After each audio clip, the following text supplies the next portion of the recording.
compagnie aujourd'hui de Philippe Zitka. Moi, ça me fait plaisir qu'on se revoie parce qu'on s'était rencontrés l'année dernière. Ouais. J'ai une question toute bête. Quoi de neuf depuis alors? Alors en fait, au niveau éditorial, rien. C'est rien de publié. Par contre, j'ai travaillé sur plusieurs gros projets, et notamment un projet qui va être lancé en financement participatif la semaine prochaine pour le 80e anniversaire du débarquement. Je prépare un album collectif qui va s'appeler Pegasus sur les soldats de la 6e division aéroportée britannique, qui est un peu mon sujet de prédilection. Mais donc j'ai beaucoup travaillé là-dessus ces derniers mois, plus d'autres projets qui sont arrivés un peu comme ça, et des choses vraiment très enthousiasmantes. Donc éditorialement, 2023 a été une année plutôt calme. Ouais. C'était aussi un peu le but de faire une pause pour pouvoir, au niveau de la maison d'édition Inukshuk, d'épuiser un peu de stock, parce que voilà, il faut aussi, ça a tendance à se remplir plus vite que ça ne se baisse, donc c'était un peu l'idée. Par contre, 2024 va être une année assez riche, avec plein de projets différents, et j'ai vraiment plein d'énergie pour attaquer ça, même s'il y a de la fatigue, mais voilà, c'est toujours très positif et très énergisant. Voilà. Alors moi, je le disais juste avant qu'on tourne, je suis votre page Facebook parce que comme ça, déjà, ce que vous faites m'intéresse. Vous êtes souvent sur le terrain, on va dire, et là, pour les plages, vous y étiez cette année, et bien souvent, vous vous mettiez en repérage. Et ça va dans le sens de ce que vous venez de dire, de votre projet, tout ça. Oui, tout à fait. En fait, c'est des repérages que j'ai fait. Alors, moi, j'ai fait beaucoup de BD historiques, et ça fait partie de ma manière de travailler, c'est-à-dire que je ne conçois pas de faire de la BD historique, même s'il y a toujours peut-être un élément de fiction ou des choses comme ça, mais c'est toujours très documenté. L'idée, c'est vraiment d'aller au plus près de la réalité. Là, pour Pegasus, j'ai travaillé en collaboration avec le Mémorial Pegasus, qui est à côté de Pegasus Bridge, qui est le musée de référence des troupes aéroportées britanniques. Je les connais depuis des années, donc il y a une relation de confiance aussi qui s'est instaurée. Donc ils ouvrent le musée, ils ouvrent tout un tas de choses. Et moi, j'ai toujours été rencontré, quand je faisais un album sur la division blindée polonaise, c'était d'essayer de trouver des vétérans pour aller les rencontrer, c'était aller visiter les musées, aller les shows. Moi, j'ai besoin de me nourrir de ça pour écrire en fait derrière. Et puis c'est vrai que pour Pegasus, là on a fait beaucoup de repérages. Vraiment, c'est un album qui me tient vraiment à cœur. Et voilà, donc j'ai envie de le faire le mieux possible. Et oui, j'ai passé beaucoup de temps. Voilà, moi ça me passionne parce que le débarquement, quand on le dit, à chaque fois il y a les commémorations, il y a les reportages, on a l'impression qu'on peut résumer comme ça en 5 minutes, voilà comment ça s'est passé. Et puis quand on s'intéresse à un site, Pegasus par exemple, tout d'un coup on se dit mais il y a des tas d'histoires à raconter, et je me dis mais ça doit être une masse d'informations pour vous à réunir qui n'est pas évidente. Ouais, c'est pour ça que finalement je me suis un peu concentré sur les troupes aéroportées britanniques, parce qu'il y a déjà énormément de choses à faire. Mais quand j'ai commencé à travailler, à écrire mes premières histoires, mes premiers scénarios de BD, qui étaient historiques, j'ai fait donc un album sur les troupes aéroportées britanniques, un autre sur les commandos Kiefer, un autre sur les parachutistes commandos français du SAS. Et l'idée, c'était de dire, plutôt que de raconter le débarquement de manière un peu chronologique, ou tel qu'on a l'habitude de le voir, je m'étais dit, tiens, on pourrait raconter cette histoire de la bataille de Normandie et cette histoire du débarquement via des unités qui sont finalement peu connues. Alors, je pensais à la brigade belge Piron, par exemple, qui n'est pas connue, mais qui est, quand on est sur la côte fleurie, entre Merville et Honfleur, on connaît qu'eux, quoi. Ils ont des rues partout, des monuments, voilà, donc ils sont connus. Le régiment canadien francophone, la Chaudière, voilà, qu'on ne connaît pas. Et il y a des tas d'histoires comme ça. Donc l'idée, au départ, moi, je voulais faire un peu connaître ces unités en racontant la grande histoire, mais aller avec les petites histoires. Voilà, se mettre à hauteur d'homme, c'est ça finalement. Complètement. Moi, j'ai toujours essayé de rencontrer des vétérans. Ça fait 30 ans que je vais en Normandie, que je rencontre des vétérans. Alors, il y en a de moins en moins maintenant, malheureusement. Mais ouais, j'ai toujours... moi, ce qui m'a toujours intéressé, c'est d'aller rencontrer les gens, d'être au plus proche de la réalité. Je ne supporte pas de voir une BD dite historique avec des erreurs de documentation, alors que la documentation, elle existe, quoi. Elle est là, on la connaît, on a des images d'archives. Je pourrais donner des exemples, je ne les donnerai pas parce qu'on dirait que je m'acharne. mais voilà, moi ça m'énerve un peu, quoi. Ouais. Est-ce qu'on sent, et ça va être un grand mot, mais une mission, quand on rencontre des vétérans, on est quand même sur du sujet sérieux, on veut leur rendre hommage, est-ce que c'est facile à transcrire ensuite tous ces témoignages dans une bande dessinée? sais pas, moi j'ai l'impression que ça vient un peu comme ça. Par contre, je me sens pas investi d'une mission. Ouais, c'est ce que j'allais vous demander. Non, alors je me sens pas du tout investi d'une mission. J'ai envie de raconter les histoires. Alors c'est vrai que le fait d'avoir rencontré des vétérans, d'avoir rencontré les protagonistes des histoires que je raconte, ou de m'inspirer d'anecdotes qu'ils ont pu me raconter ou de faits qu'ils ont vécu. Alors, effectivement, j'ai pas envie de trahir ce qu'ils m'ont raconté, mais il n'y a pas de côté de mission, je vais prêcher la bonne parole. Moi, ce qui m'intéresse avant tout, c'est de raconter des histoires quand je fais de la BD. Voilà. Après, les gens, ils adhèrent pas. Ce que je veux, c'est raconter une histoire et avoir les meilleurs outils pour la raconter. Et ces outils, ça passe par aller rencontrer les vétérans. Et voilà. Et après, de dire, ils m'ont fait confiance, ils m'ont raconté des histoires, donc je ne vais pas aller les trahir. Voilà. Mais il n'y a pas de mission. Là, je fais un album pour le 80e anniversaire du débarquement. Je ne vais pas dire que c'est pas opportuniste, forcément, mais tout le monde. Non, mais ça marque aussi, comme vous dites, il y a plus moins de vétérans. Voilà, donc tout le monde va le faire. Ça, on l'a vu depuis le 50e, 60e, 70e. Ouais. Tout le monde sortait des bouquins qui étaient plus ou moins bien faits. Moi, j'ai envie de faire les choses bien. Voilà. Donc, il y a 30 ans en arrière, c'est ce que vous avez dit, vous commencez à aller sur les plages et tout. Ouais. C'était facile de se présenter en disant je voudrais faire des sujets là-dessus. Alors à l'époque, j'étais pas scénariste de bande dessinée. À l'époque, j'avais une activité salariée, donc j'y allais vraiment parce que j'étais un fils du pays, parce que moi je suis né en Normandie, donc à l'époque j'habitais plus en Normandie, mais je suis né en Normandie. En tant que gamin, quand j'allais en vacances chez mes grands-parents, j'allais sur les plages au début des années 70. Il y avait encore tout un tas de vestiges, mais des carcasses de barges de débarquement qui prenaient la flotte, qui rouillaient. Enfin bon, tout ça, ça a été nettoyé aujourd'hui dans les années 80. Le gouvernement français a laissé des licences à des gens pour nettoyer les plages, les fonds marins, parce qu'il y avait des mines, il y avait des trucs de malade. Mais moi, j'ai connu tout ça en tant que gamin. Et en 94, j'étais en région parisienne, je me suis dit, tiens, voilà, 50e anniversaire du débarquement, voilà, j'ai envie de faire quelque chose, j'y vais. Et en fait, j'ai commencé comme ça, en y allant, en rencontrant des vétérans, en retournant d'une année sur l'autre, même 2 fois par an, 6 juin, 11 novembre, j'allais rencontrer les vétérans. Et puis, j'ai eu un changement professionnel, je suis passé dans l'audiovisuel, et au bout de 10 ans, je me suis dit, mais il y en avait qui commençaient à mourir. Et je me suis dit, putain, ils me racontent des trucs, les mecs, si je garde pas ça. Et donc j'ai fait un documentaire. J'ai fait un documentaire qui s'appelait Tombé du ciel, qui a été projeté au Mémorial de Caen au 61e anniversaire du débarquement. Et puis je suis venu à faire de la BD, et puis du coup, voilà, j'ai raconté cette histoire-là. J'avais d'autres idées de BD à rencontrer. Il se trouve que mes premiers albums, ça a été les albums historiques, que je suis plongé un peu là-dedans, qu'on me connaît pour ça. J'ai envie de faire d'autres choses. J'ai fait Fabien M avec Jean-Marc Stelner, Arcana Historiae, de l'aventure, des choses comme ça. Mais c'est vrai que j'ai une petite tendresse pour la bataille de Normandie et principalement pour les troupes aéroportées britanniques. Quoi. Alors c'est justement ce que j'allais vous demander. Pourquoi ces troupes aéroportées plus que d'autres groupes Je pense que c'est un hasard. C'est-à-dire que quand je suis retourné en 94 pour le 50e anniversaire du débarquement, moi je suis parti 10 jours là-bas et j'ai fait vraiment une grande partie des plages. J'ai rencontré des Français, j'ai rencontré des Anglais, Canadiens, j'ai rencontré des Américains. Et à chaque fois, je prenais une photo avec un vétéran, je prenais des choses comme ça, et je leur disais, donnez-moi votre adresse, je vous enverrai les photos.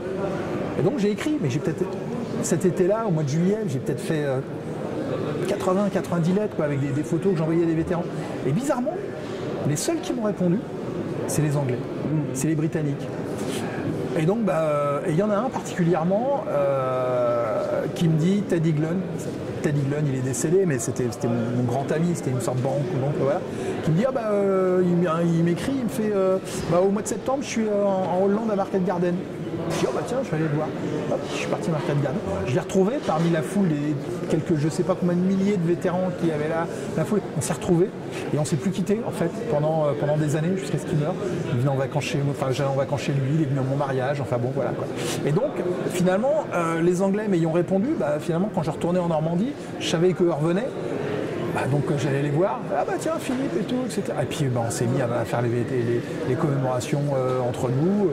On allait au resto, on allait boire des pots. Enfin, moi j'ai des anecdotes. Enfin voilà, on sort un peu du cadre peut-être de la BD, mais ça a nourri en fait ce que je raconte, ce que je fais aujourd'hui, quoi. Voilà.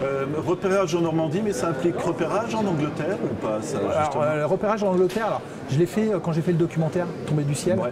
Je suis allé tourner en Angleterre. On a été tourné sur place, notamment pour des interviews d'officiers supérieurs, par exemple brigadier James Hill, qui se déplaçait plus beaucoup à l'époque. Donc on avait été tourné chez lui. Ça a été sa dernière interview d'ailleurs, parce qu'il est décédé quelques mois, un an après je crois. Voilà, il était plus très en forme. Et puis tourner sur les lieux des camps d'entraînement ou des choses comme ça. Et puis aussi aller dans les musées, parce qu'il y a des pièces dans les musées. Et pour les Lions de Maciek, pour la BD Les Lions de Maciek, pareil, j'avais été interviewé, j'avais été à l'Institut Sikorsky à Londres, rencontrer un vétéran polonais qui habitait là, donc ouais, je le fais. Ouais. Est-ce qu'il y a le côté, et c'est pas glauque ce que je veux dire, il y a aussi le côté action, quoi. Je veux dire, quand il y a des scènes de combat, des choses comme ça, je repense à ce que vous dites, gamin sur les plages. Ouais. Moi je sais, je suis normand aussi d'origine. Quand j'y allais, je projetais quand même aussi, il faut oser le dire. Hein, bien sûr, on se projetait. À l'époque, on a tous joué aux petits soldats et à ça, aux cow-boys, au machin, au truc. On prenait un bâton, on faisait ta parce que.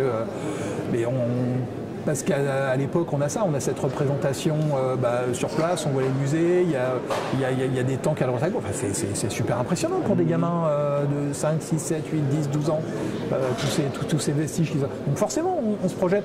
Maintenant, forcément moins, on a du recul, mais ouais, forcément, c'est humain. Quand on est gamin, de toute façon, voilà, d'avoir cette. Et il y avait le jour le plus long qui passait à la télé, donc tout ça aussi, ça nourrit cet imaginaire. Est-ce qu'on projette encore? Parce que moi, je sais, quand on parle du débarquement, c'est incroyable, tous ces hommes qui sont arrivés. Enfin, vraiment, c'est une bataille que jamais personne n'aurait pu imaginer. Ouais. Et je pense qu'il y a encore de ça, d'avoir envie de raconter des histoires comme ça. Et comme vous le dites, au niveau humain, moi je me souviens, j'ai fait un tour Jeep, comme ça s'appelle, en Normandie. Ouais. Le gars me racontait des trucs que je ne connaissais pas du tout. Et on découvre encore. Ouais. Mais c'est ça, c'est parce qu'en fait, souvent les gens qui font ce genre de trucs, les tours en commande car, en Jeep, en ce qu'on veut, souvent c'est des gens qui habitent sur place, qui ont rencontré des vétérans. Et donc les vétérans leur ont raconté des histoires, des anecdotes. Et donc il va être capable de vous dire, tiens là, Johnny Intel, il était là, il est arrivé, il a frappé à la porte, la vieille dame lui a ouvert et puis il lui a filé un coup de cidre. C'est tout con. C'est ça. Mais c'est l'humain dans la grande histoire. Les gens qui font des tours, qui ont rencontré, c'est d'aller dans un petit chemin, de voir une stèle et de se dire là il y a un éclaireur qui est arrivé pour poser une balise pour que les autres paras arrivent. Et en fait il se fait choper par deux Allemands. Les mecs ont des consignes et on les bute, une balle dans la tête chacun dans un chemin creux. Ils se sont retrouvés le lendemain par une jeune fille civile qui va bosser, quoi. Et donc c'est tout ça qu'on peut que ces gens-là, quand on fait des tours, nous racontent. Et c'est toutes ces histoires-là que moi j'ai dans la tête, que les vétérans m'ont raconté, quoi. Et c'est des trucs par exemple quand un vétéran me dit moi j'ai sauté de l'avion, en dessous de moi j'ai vu 2 rivières. Il dit le problème c'est que là où j'étais supposé aller, il n'y avait pas de rivière, quoi. Voilà. Et ça, voilà. Alors il dit aujourd'hui je sais que c'est l'Orne et le canal, machin, etc. Il dit mais à l'époque, je vois 2 rivières et je me dis mais putain, là où je vais, il n'y a pas de rivière, quoi. Ouais. Et donc voilà, tout un tas de trucs comme ça. Voilà, et on ne se rend pas compte de ça, tous ces petits trucs. Ou des anecdotes quand Alistair Pearson, commandant du 8e bataillon, m'avait dit de toute façon, il y avait des éclaireurs, donc il y avait des balises. Et on lui avait dit, mais si les éclaireurs sont arrivés au mauvais endroit. Et il avait dit au pilote des Dakota qui l'emmenait lui, il avait dit, vous nous foutez sur la balise. Et vous nous foutez tous sur la balise, même si la zone d'atterrissage prévue, elle n'est pas là, mais vous nous foutez sur la balise et on va tous à la balise. Il dit, quitte à être perdu, autant qu'on soit perdus tous ensemble. C'est trop con. Se dire, quitte à être perdu, autant qu'on soit perdu tous ensemble. C'est une question de survie, quoi. Ça n'a pas empêché, ça a encore empêché des paras, des pilotes, des planeurs, tout ce qu'on veut, d'être éparpillés partout où on veut. Mais voilà, c'est des petites choses qui font ce débarquement. C'est les petits échecs, mais qui ont fait qu'à un moment ça a fonctionné, quoi. Et moi c'est ça que j'ai envie de raconter. Voilà, c'est un peu cet esprit-là que j'essaye notamment dans les échappées que j'avais présenté l'année dernière. Et c'est ça qu'on va faire dans Pegasus, justement, pour l'année prochaine. C'est ma dernière question. Voilà. La sortie, elle est prévue pour quand? Parce que c'est un peu chaud, là, on est en octobre, mois de juin. Ouais, mois de juin, ouais. Mais en fait, l'avantage du collectif, c'est qu'en fait, ça va être 6 histoires courtes, plus un prologue. Et donc, c'est l'histoire de 8 pages. Et donc, ça, 8 pages, un dessinateur, il peut le... Voilà. Donc, ils ont commencé déjà, forcément, ils ont commencé à travailler dessus. Il y a des pages qui arrivent qui sont super belles. J'ai une superbe équipe de dessinateurs qui a accepté de travailler avec avec moi là-dessus, l'équipe internationale. Et voilà, on espère que ça va fonctionner. Donc sortie fin mai, début juin l'année prochaine. L'idée, c'est d'être prêt pour le 80e anniversaire du débarquement. Et d'être présent là-bas, j'imagine. On sera présent là-bas, de toute façon c'est déjà prévu, comme je disais, moi je travaille avec le Mémorial Pegasus, on fera certainement une sortie là-bas. Peut-être quelque chose avec le département également, je vais essayer de voir avec le département, parce qu'on a une histoire qui se passe dans un château qui appartient au département, qui était une maternité à l'époque, juste à côté de Pegasus Bridge. D'accord. Et donc c'est un bâtiment qui est fermé au public, et pour les repérages j'ai eu accès à ce bâtiment, et donc voilà, je vais essayer de dire au département, voilà, ce serait peut-être sympa de l'ouvrir pour une soirée, puis de faire un lancement ici. Voilà, c'est un peu. On verra ce que ça donne. Il faut déjà que la campagne de financement fonctionne. Après, de toute façon, le bouquin se fera. C'est juste que, d'un point de vue de la maison d'édition, ça permet d'alléger un peu le coût financier. Là, c'est un vrai pari financier. Voilà, vraiment, toute dernière question. Si on veut aider, il faut aller sur quel site? Alors, c'est sur Ulule. Sur Ulule, à partir de mardi. Ça s'appelle Pegasus, récit de la 6e division aéroportée, récit de la 6e airborne. Sinon, il y a la page Facebook Inukshuk Édition, sur laquelle il y a le lien, ou l'Instagram Inukshuk Édition, et il y a le lien qui est indiqué sans problème. Et je vous donne rendez-vous mardi 20h.